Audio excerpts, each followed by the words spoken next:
Episode 5. Dakwah rahasia di Mekah, perjuangan awal Rasulullah dalam menyebarkan Islam.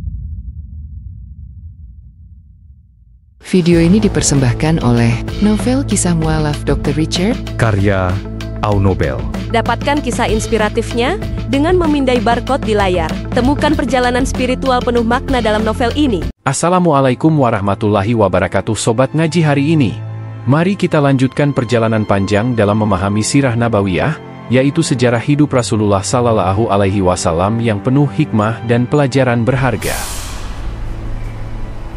Episode kali ini akan membahas dakwah rahasia di Mekah, periode awal penyebaran Islam yang dilakukan dengan penuh kehati-hatian. Selama 3 tahun pertama setelah menerima wahyu, Rasulullah Sallallahu Alaihi Wasallam tidak serta-merta menyampaikan risalah secara terbuka, melainkan memilih pendekatan yang bijaksana dan strategis. Apa alasannya? Bagaimana prosesnya? Dan apa pelajaran yang bisa kita ambil? Mari kita bahas lebih dalam. Namun sebelum itu, bantu dakwah ini dengan tekan tombol like, subscribe, dan share agar semakin banyak orang yang mendapatkan manfaat dari kisah inspiratif ini. Yuk, kita mulai! Mekah di masa sebelum Islam. Bayangkan suasana Mekah pada masa itu. Kota ini merupakan pusat perdagangan yang ramai, tetapi juga dipenuhi dengan praktik-praktik jahiliyah. Penyembahan berhala, ketidakadilan sosial, serta eksploitasi terhadap kaum miskin dan lemah menjadi hal yang lumrah. Di tengah kondisi ini, Allah Subhanahu wa Ta'ala mengutus seorang manusia pilihan, Muhammad bin Abdullah, untuk membawa cahaya Islam yang penuh dengan tauhid dan keadilan. Ketika wahyu pertama turun di Gua Hira melalui malaikat Jibril, Rasulullah Sallallahu Alaihi Wasallam mengalami pengalaman spiritual yang luar biasa. Awalnya, beliau gemetar dan ketakutan. Namun, dengan dukungan Khadijah, istri tercinta, serta penjelasan dari Warakah bin Naufal, seorang ahli kitab yang memahami ajaran tauhid, Rasulullah Sallallahu Alaihi Wasallam mulai memahami bahwa dirinya telah diangkat sebagai utusan Allah. Namun, bagaimana beliau menyebarkan ajaran ini di tengah masyarakat yang masih kuat memegang tradisi lama? Jawabannya adalah dakwah rahasia. Mengapa dakwah harus dimulai secara rahasia? Keputusan Rasulullah Sallallahu Alaihi Wasallam untuk memulai dakwah secara rahasia bukan tanpa alasan. Ada beberapa faktor yang melatar belakanginya. Masyarakat Mekah sangat fanatik terhadap ajaran nenek moyang mereka. Islam dengan ajaran tauhidnya merupakan ancaman besar bagi sistem kepercayaan politeistik yang sudah mengakar. Jika dakwah langsung dilakukan secara terbuka, bukan tidak mungkin perlawanan keras akan langsung muncul sejak awal. Melindungi kaum muslimin awal dari bahaya. Dengan berdakwah secara diam-diam, Rasulullah Sallallahu Alaihi Wasallam memberi kesempatan kepada para pengikut awal untuk memperkuat keimanan mereka tanpa harus langsung menghadapi intimidasi dan penganiayaan dari Quraisy. Membangun fondasi komunitas muslim yang solid. Rasulullah Sallallahu Alaihi Wasallam memilih pendekatan bertahap dengan mengajak orang-orang terdekatnya terlebih dahulu. Dengan demikian, komunitas muslim awal yang terbentuk benar-benar terdiri dari orang-orang yang beriman dengan hati yang tulus dan siap menghadapi segala tantangan. Siapa saja yang pertama kali masuk Islam? Dakwah pertama kali disampaikan kepada orang-orang yang paling dekat dengan Rasulullah Sallallahu Alaihi Wasallam.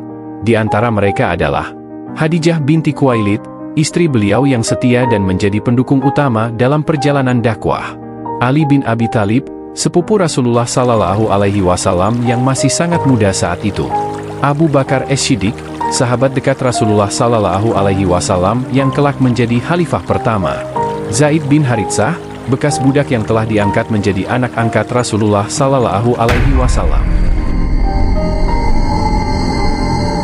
Dari sinilah Islam mulai menyebar secara perlahan-lahan.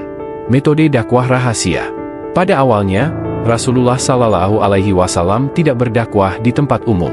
Sebaliknya, beliau mengajak orang-orang secara pribadi, bertemu dengan mereka di tempat-tempat yang aman.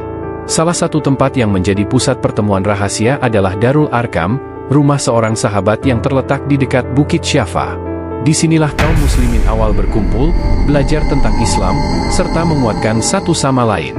Metode yang digunakan Rasulullah Sallallahu Alaihi Wasallam dalam dakwah ini adalah dengan keteladanan, kesabaran, dan pendekatan personal.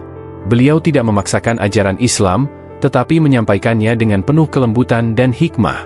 Seiring waktu, jumlah kaum muslimin yang menerima Islam semakin bertambah. Mereka berasal dari berbagai latar belakang, mulai dari kalangan pedagang, budak, hingga bangsawan. Beberapa tokoh penting yang masuk Islam pada periode ini antara lain Utsman bin Affan, Abdurrahman bin Auf, Sa'id bin Abi Waqqas, Zubair bin Awam, dan banyak lainnya.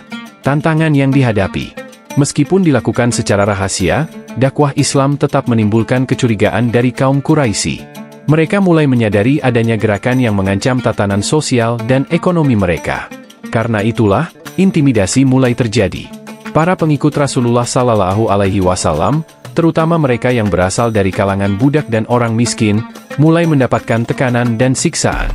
Salah satu sahabat yang mengalami penyiksaan paling berat adalah Bilal bin Rabah, seorang budak yang tetap teguh dalam keimanannya meskipun disiksa dengan kejam oleh majikannya. Keteguhan Bilal menjadi simbol keberanian dalam memegang teguh kebenaran. Dampak dakwah rahasia.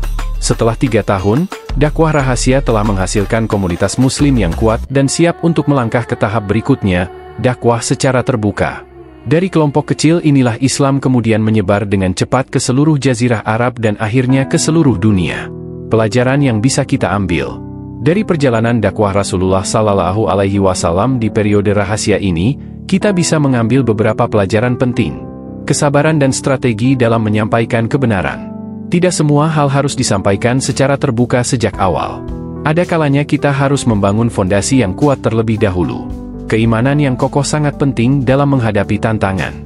Para sahabat yang pertama kali masuk Islam tetap teguh dalam keyakinannya meskipun menghadapi berbagai tekanan. Perjuangan dalam menegakkan kebenaran membutuhkan pengorbanan. Seperti yang dialami oleh Bilal bin Rabah dan sahabat-sahabat lainnya. Mari sebarkan hikmah ini. Sobat Ngaji hari ini, kisah dakwah rahasia Rasulullah Sallallahu Alaihi Wasallam ini penuh dengan inspirasi dan pelajaran berharga. Jangan lupa untuk like, subscribe, dan share video ini agar semakin banyak orang yang mendapatkan manfaat dari kisah perjuangan Nabi kita tercinta. Nantikan episode berikutnya di mana kita akan membahas bagaimana Rasulullah Sallallahu Alaihi Wasallam mulai mendakwahkan Islam secara terbuka dan menghadapi reaksi keras dari kaum Quraisy. Wassalamualaikum warahmatullahi wabarakatuh.